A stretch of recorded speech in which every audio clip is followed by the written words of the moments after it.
Nobody told you this. And that is exactly the point. For 60 years, half of the moon has been staring into the void, permanently turned away from Earth, permanently hidden, permanently silent. We gave it a name. We called it the dark side. But dark does not mean empty. Dark means unseen. And what remains unseen is almost always the thing that matters most. Now, for the first time in human history, an artificial intelligence has been turned loose on data that no human mind could fully process. And what it surfaced from the shadows of that hidden hemisphere is not just scientific, it is civilizational. There is a moment in every great mystery when someone finally asks the right question. Not the question everyone else has been asking, not the safe institutional question that keeps funding flowing and careers intact. The dangerous question, the one that, once answered, cannot be unanswered. The one that permanently changes the coordinates of everything you thought you understood. We are living inside one of those moments right now, and almost nobody is paying attention. Here is what you need to understand before anything else. The moon has two faces. One face is familiar, mapped, photographed, walked upon by 12 human beings between 1969 and 1972. That site is covered in volcanic plains called Maria. It is geologically active in its ancient past, and it faces Earth with the kind of permanence that borders on intention. The other face, the far side, is something else entirely. It has never received a human footprint. For most of recorded history, no human eye had ever seen it directly. And for decades, planetary scientists treated it as a kind of cosmic afterthought, a place where the interesting things simply did not happen. That assumption, it turns out, was catastrophically wrong. What has been happening since 2024, accelerating through 2025 and reaching a fever pitch in 2026, is nothing short of a complete rewriting of our understanding of the moon, the solar system, and by direct implication, the origins of Earth itself. The instrument doing the rewriting is not a telescope. It is not a rover. It is not even a human scientist working in a laboratory. It is artificial intelligence, specifically the class of AI systems that can process geological data at a scale and speed no human team could ever match. And the discoveries being made are so structurally strange, so fundamentally different from what every lunar textbook has taught, that the scientists publishing the results are choosing their words very carefully. You should read those words even more carefully. China's Chang'e 6 mission, launched in May 2024, did something that had never been done in the entire history of space exploration. It landed on the far side of the moon, touched down inside the South Pole Aitken Basin, the moon's largest, deepest, and oldest known impact structure, measuring 2,500 kilometers in diameter, and returned 1,935.3 grams of lunar material back to Earth, just under 2 kilograms. That does not sound like much, but those 2 kilograms represent the only direct physical samples ever collected from a hemisphere of the moon that human beings have been staring at the back of for the entirety of our existence as a spacefaring species. Think about what that means. For 50 years, lunar science was built almost entirely on samples from one side. One hemisphere, half the picture. And the scientific community built entire models of planetary formation, volcanic evolution, and solar system history on that half. They thought they were looking at the whole story. They were not. A series of research findings published by Chinese scientists on the Chang'e 6 samples has unveiled volcanic activity, ancient magnetic field data, water content, and geochemical characteristics of the moon's mantle, shedding the first genuine light on the evolutionary history of its dark side. 4 landmark discoveries, published in the journal Nature, each one more structurally disruptive than the last. But the way these discoveries were made, and the role that artificial intelligence played in turning 2 kilograms of rock into a complete map of an entire hemisphere, that is the story that is not being told. Let us tell it now. The far side of the moon is not just geographically different from the near side, it is geologically alien in ways that should be impossible if both hemispheres formed from the same planetary body at the same moment in time. The moon's near and far sides exhibit striking asymmetry, from topography and crustal thickness to volcanic activity. Yet, the origins of these differences long puzzled scientists. The near side is relatively smooth, covered in the dark volcanic plains that early astronomers mapped into the shapes of seas and oceans. The far side is almost the opposite, heavily cratered, mountainous, geologically strange, with a crust dramatically thicker than anything on the side facing Earth. For decades, scientists offered explanations: tidal locking, differential heating, compositional variation from the original lunar magma ocean. These were reasonable hypotheses. They were also, it is now becoming clear, profoundly incomplete. Here's where it gets significantly more complicated. Scientists have found that the water content in the lunar far side mantle is significantly lower than that of the near side, indicating a significant difference in water distribution between the two hemispheres. Water, on the moon, in quantities different enough between hemispheres to fundamentally alter our models of how the moon formed and how it evolved. We found that the mantle source of basalt from the SPA basin is extremely depleted in incompatible elements, which are commonly used to reveal the geological processes that rocks have undergone, said Chang'e, a researcher with the Institute of Geology and Geophysics. The depletion is not minor. It is not within normal variance.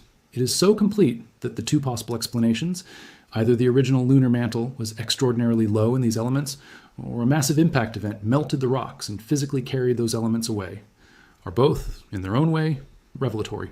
Neither explanation is comfortable. Both require a fundamental revision of the standard model, but that is only the first layer. Because what happened when the samples were turned over to AI-assisted analysis is where the story becomes genuinely extraordinary. The results help scientists better understand the geological differences between the near side and far side of the moon, including variations in volcanic activity and crust formation that date back billions of years. But the specific variations that emerge from this mapping exercise are the kind that do not fit neatly into any existing framework. The far side's chemical signature is, in places, so different from the near side that the AI-generated map essentially forced a complete re-examination of assumptions about how the lunar magma ocean crystallized, the process by which the original molten moon cooled and differentiated into the body we see today. Now, pause here, because this is where the story takes a turn that most mainstream coverage is simply not equipped to handle. A research team led by Beihang University combined high-resolution X-ray microcomputed tomography with advanced deep learning algorithms to virtually reconstruct over 349,000 individual lunar soil particles from the Chang'e 6 samples. The findings suggest that the far-side regolith is significantly more irregular in shape than its near-side counterparts, leading to higher shear strength. 349,000 individual particles, scanned, reconstructed in 3 dimensions, analyzed for morphology, and compared against near-side equivalents, not by a team of geologists working for years, but by deep learning algorithms completing the analysis in a fraction of the time. And what the analysis revealed has immediate practical implications for the future of space exploration. Understanding the physical and mechanical properties of lunar regolith is the prerequisite for any engineering activity on the moon, said Siki Zhou, an associate professor involved in the research. The far-side soil, with its higher shear strength and more irregular particle shapes, is fundamentally different material than what Apollo missions encountered 50 years ago. Any future base built on the far side, and there are serious funded proposals to do exactly this, must be engineered for an entirely different geological reality than anything previously assumed. This is not abstract science. This is the difference between a structure that stands and one that fails. But let us go deeper, because there is a discovery buried in the Chang'e S6 data that is, by any reasonable measure, the most profound of all. And it concerns something that everyone assumed the moon had lost billions of years ago: a magnetic field. The moon today has essentially no global magnetic field. It is magnetically dead. This has been understood, accepted, and taught in every planetary science course for decades. The moon's small iron core cannot generate the dynamo effect required to sustain a field. And so the moon exists in a kind of magnetic silence, exposed directly to the solar wind, unprotected and passive. Except that is not the complete truth, and the far-side samples have now proven it. For the first time, scientists obtained ancient magnetic field information from the far side of the moon, revealing a possible rebound in the moon's magnetic field intensity around 2.8 billion years ago. This discovery indicates the presence of fluctuations in the driven power of the lunar dynamo. 2.8 billion years ago, something happened inside the moon that caused its dying magnetic field, which had been weakening for hundreds of millions of years, to unexpectedly strengthen again. A rebound, a resurgence, from a body that should, by all theoretical models, have been magnetically inert at that point. Read that again, because the implications of a rebounding lunar magnetic field at 2.8 billion years ago extend far beyond lunar science. They reach directly into questions about what the inner solar system looked like at that time, about what processes were operating inside small rocky bodies, about whether the moon, during this period of unexpected magnetic activity, played a role in shielding early Earth from solar radiation that should, theoretically, have made complex life significantly harder to develop. We are not saying the moon created life on Earth, but we are saying that the relationship between the moon's magnetic history and Earth's biological history is now an open question in a way it has never been before. And here is where the geopolitical dimension of this story becomes impossible to ignore. The instruments doing the most transformative work on this data right now are not NASA instruments. They are not European. They are Chinese AI systems operating on Chinese mission data, publishing findings in the world's most prestigious scientific journals. This discovery was hailed by international peers as changing humanity's understanding of lunar evolution. The success of China's lunar exploration program is described as a prime example of the deep integration between science and engineering. Deep integration between sciences and engineering. That phrase deserves more attention than it typically receives, because it describes something very specific. It describes a national program that has fused its scientific objectives with its technological development pipeline in a way that produces not just publications, but capabilities. The capability to land on the far side of the moon, the capability to return samples, the capability to apply AI analysis at a scale that transforms those samples into a complete chemical portrait of an entire hemisphere. This is not simply a space program. This is a demonstration of integrated national power at the frontier of human knowledge. Meanwhile, the American response to this challenge is still being assembled. The strategic inflection point for XAI, the company behind Grok, was the SpaceX acquisition in February 2026. That deal was not about chatbot improvements. It was about compute infrastructure. Musk's thesis is that terrestrial data centers cannot scale fast enough to meet global AI demand, and SpaceX's orbital capabilities offer a path that hyperscalers like Amazon, Microsoft, and Google cannot replicate. What this means, in practical terms, is that the most powerful privately developed AI system in the Western world is now formally connected to the most powerful private launch infrastructure in the world. Grok's processing capabilities, combined with SpaceX's ability to deploy instruments into orbit and eventually to the lunar surface, represents a convergence that did not exist 12 months ago, and the moon is where this convergence is pointed. Musk's recent statements suggest that Grok could be instrumental in generating insights that humans alone might take decades to achieve, particularly in areas such as energy technologies, material science, and theoretical physics. The far side of the moon is simultaneously all three of these things. It is a material science laboratory containing rock samples from the deepest layers of the lunar interior, materials that formed under conditions of unimaginable heat and pressure 4.25 billion years ago. It is a theoretical physics problem, with its magnetic anomalies and its chemical asymmetries and its unexplained geological history. And it contains, in those deep SBA basin samples, the potential for energy-relevant discoveries that no one has fully articulated yet. But here is what no one is saying clearly enough. The race to the far side of the moon is not primarily a scientific competition. It is a strategic one, and artificial intelligence is the decisive variable. Consider the timeline. The basalts obtained from the far side exhibit a significantly higher proportion of the heavier potassium-41 isotope. The research team confirmed that this difference was caused by an early large-scale impact that altered the potassium isotope composition in the deep lunar mantle. This impact would have created extreme conditions that led to the loss of the lighter potassium-39 isotope and the enrichment of the heavier potassium-41 isotope. They also concluded that the loss of volatile elements suppressed later volcanic activity on the moon's far side. Suppressed volcanic activity on the far side, enriched on the near side. Two hemispheres of the same body with fundamentally different geological histories, shaped by a single impact event more than 4 billion years ago, an event that released energy greater than 1 trillion atomic bombs and permanently divided the moon into two worlds that happen to share the same spherical shell. This is the central discovery, and once you fully absorb it, the subsidiary questions become almost unbearable in their implications. If the near side's volcanic history was driven by the concentration of radioactive, heat-generating creep elements, potassium, rare earth elements, phosphorus, and if those elements were concentrated on the near side, specifically because of the dynamics of that ancient impact event, then the geological identity of the entire moon was determined not by any gradual process, but by a single catastrophic moment. One impact. One morning in the early solar system, 4 billion years ago, and two fundamentally different worlds emerged from the debris. The ancient South Pole Aitken impact basin formed during the earliest pre-Nectarian epoch of lunar history, excavated more deeply than any other known impact basin, and is found on the lunar far side, about which less is known than the well-explored near side. The tapering of the basin outline and the more gradual topographic and crustal thickness transition towards the south support a southward impact trajectory opposite of that commonly assumed. Opposite of what was commonly assumed, the impactor came from a direction that no one expected, and that means the distribution of materials it ejected, the material that went on to shape the chemical composition of the near side, driving billions of years of volcanic activity, creating the conditions that would eventually be walked upon by Apollo astronauts, was also distributed in a pattern that no one had correctly modeled until now. Every assumption built on the old trajectory was wrong. Every model constructed on the wrong trajectory has to be revised. And every conclusion drawn from those models, including conclusions about the timing and nature of events in the early solar system, is now under review. This is not a footnote. This is a structural revision of solar system history. Now bring artificial intelligence back into this picture because it is the reason this is happening on the timeline it is happening on. A human research team working on 2 kilograms of lunar sample with conventional analytical tools and conventional computational power might spend 5 years extracting the information that has emerged in 18 months.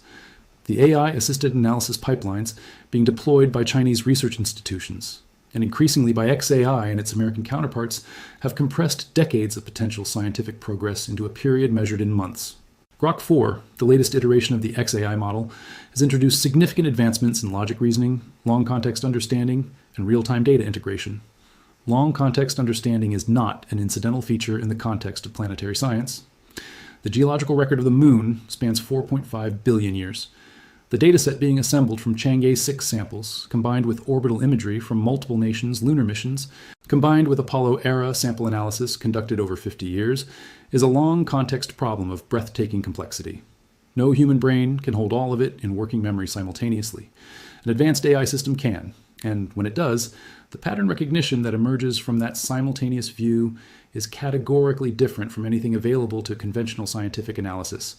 This is the hidden advantage that is reshaping the competition for the Moon. The interior of the mysterious far side of the Moon may be colder than the side constantly facing Earth, suggesting that the thermal history of the 2 hemispheres diverged significantly billions of years ago. A colder interior on the far side, less radioactive heating, less volcanic outgassing, less geological processing of the original crustal material, which means the far side is, in a very real sense, a more pristine record of what the early Moon looked like, before billions of years of near-side volcanic activity covered and reworked the original surface. The far side is the Moon's archive. It is the unedited version of planetary history, and artificial intelligence is the tool that is finally capable of reading it. Each new mission, whether robotic or crewed, adds pieces to a puzzle that spans the entire history of the solar system. The samples already returned by Chang'e 6 are being studied in laboratories worldwide, with new discoveries emerging regularly. Future missions by NASA, China, and other space agencies will bring back more material from different parts of the basin, allowing scientists to map its composition in 3 dimensions and trace the distribution of mantle-derived rocks across the crater floor. 3-dimensional composition mapping of the Moon's deepest crater, ground-penetrating radar that will reveal the structure of the mass anomaly buried beneath the basin floor, a dense concentration of material detected by orbital gravity measurements that remains, as of today, one of the unexplained features of lunar geophysics. Whether that mass anomaly represents the remnant of the original impactor, compressed and preserved for 4 billion years beneath the basin, or something entirely different, that question is now within reach of an answer. And when the answer comes, it will come through artificial intelligence, processing a data set that no conventional methodology could handle. But step back for a moment from the science and consider the strategic architecture of what is being built. China landed on the far side. China returned the samples. China's AI systems performed the first chemical mapping. Chinese research institutions published the landmark papers. And now, with the SpaceX-XAI convergence formally in place, the American response is being organized around a fundamentally different model, one that combines the world's most powerful private AI system with the world's most capable private launch infrastructure. 2 different models for conquering the same frontier. One driven by state integration, centralized planning, and patient multi-decade execution. The other driven by concentrated private capital, technological velocity, and the singular vision of one individual who has simultaneously created the AI system and the rockets that could deploy it. Both models are producing results. Neither has a commanding lead. And the Moon, specifically the far side of the Moon, specifically the South Pole Aitken Basin with its 2,500 kilometer scar and its 4 billion year archive of solar system history, is the prize they are both racing toward. The South Pole Aitken Basin spans about 2,500 kilometers in diameter. Scientists believe it exposes materials from deep within the lunar mantle. As these missions progress, the far side will become a focus of international collaboration in lunar science. International collaboration. That phrase appears in the official scientific literature with a kind of optimistic regularity that deserves scrutiny. Because the reality of what is happening on and around the Moon right now is less collaborative and more competitive than any official statement will admit. The far side of the Moon offers something that no other location in the solar system currently accessible to humanity can offer. It offers silence. Complete, absolute electromagnetic silence, shielded from Earth by the bulk of the Moon itself, making it the only location in the near solar system where a radio telescope would not have to compete. Within a few years, we might witness breakthroughs in medicine, sustainable energy, and space exploration that transform civilization in ways difficult to fully imagine today. Over decades, this could redefine the limits of human achievement, from colonizing Mars and the Moon more efficiently to addressing pressing challenges on Earth. Colonizing the Moon. The phrase used to sound science fictional. It no longer does. The Chinese lunar exploration program has a published roadmap that includes a permanent lunar research station by the early 2030s. NASA's Artemis program, redirected after years of political turbulence, has lunar surface operations as its stated near-term goal. And with Grok now architecturally linked to SpaceX's launch capabilities, the timeline for American commercial lunar presence has compressed in ways that were not anticipated even 18 months ago. The Moon is being claimed, not in the dramatic flag-planting sense of Apollo, but in the more consequential sense of infrastructure, data rights, and scientific presence that establishes a form of de facto sovereignty no international treaty has yet figured out how to govern. And the far side, the hidden side, the silent side, the side that artificial intelligence is now decoding layer by layer, is the most valuable piece of real estate in this emerging competition. Here's the question that nobody in any official capacity is answering. When AI systems, whether Grok or the Chinese systems analyzing Chang'e 6 data or successors that do not yet exist, complete the full chemical and geological mapping of the far side, what exactly will they find? The current discoveries already include an unexplained magnetic rebound 2.8 billion years ago, a crust asymmetry that defies simple formation models, a mantle that is drier and more depleted than anything on the near side, and a chemical signature in the isotopes that rewrites the story of the early solar system's violent history. These are the discoveries that have been made from 2 kilograms of sample. The South Pole Aitken Basin is 2,500 kilometers wide. Its full scientific content has barely been touched. Future missions are planned to bring back samples from multiple locations across the basin floor, samples from different depths, different geological contexts, different moments in the timeline of the early solar system.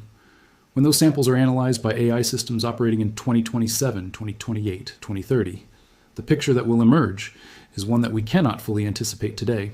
Advanced instruments on upcoming lunar orbiters will map the basin's gravity field, magnetic anomalies, and surface composition at unprecedented resolution.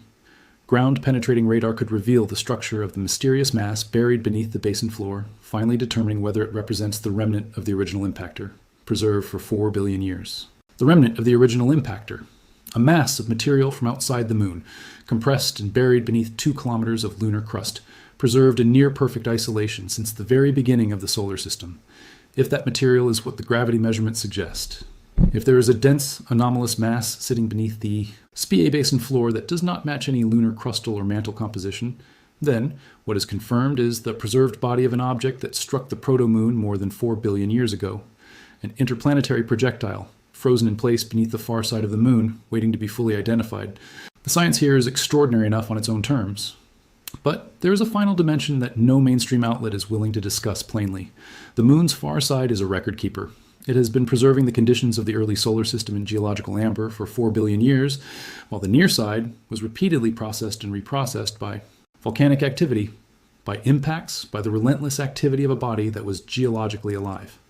When AI systems finish reading that record, fully, completely, at a resolution that no previous scientific tool could achieve, what they are going to hand us is a detailed account of what the solar system looked like in its infancy. That account will include Earth, because whatever struck the Moon with the force of 1 trillion atomic bombs 4.25 billion years ago did not limit its effects to the Moon. The early solar system was a violent, interconnected system of projectiles, impacts, and planetary reshaping. What happened to the Moon happened against a backdrop of what was simultaneously happening to Earth, to Mars, to Venus, to the inner solar system as a whole. The far side of the Moon is, in this sense, the closest thing we have to a direct recording of the conditions under which Earth was born. And Grok, along with its counterparts in Beijing's research institutes, along with successor systems not yet built, along with the full weight of the global AI revolution now being trained on the hardest scientific problems in human history, is working through that recording right now. The question is not whether the discoveries will come. They will come. They are already coming. The question is who will be first to fully understand what the far side is saying. Who will be first to translate 4 billion years of preserved planetary history into a coherent, complete account of where we came from and what the conditions were that made us possible? Who will hold, in their AI-processed data archives, the most complete picture of the early solar system ever assembled, and what they will do with that picture when they have it? Because knowledge of this kind is never just knowledge. It is leverage. It is the ability to understand planetary formation at a level that reshapes how we think about resource extraction from small bodies. It is the ability to model impact histories in ways that have direct implications for planetary defense. It is the ability to trace the origins of the water in Earth's oceans, the carbon in Earth's atmosphere, the volatile elements that made life biochemically possible, back to their source, with a precision that changes the entire framework of astrobiology. The far side of the moon is being read for the first time. Artificial intelligence is the instrument doing the reading. And the story it is finding written in those ancient rocks is older, stranger, and more consequential than anything the scientific establishment has been prepared to say clearly. Something fundamental has shifted. Something in our understanding of where we are and how we got here has moved permanently off its old coordinates. The hidden hemisphere is speaking. And the real question, the question that will define the next decade of science, strategy, and human civilization's relationship with the cosmos, is not whether we are listening. It is whether we are ready for what we are about to hear.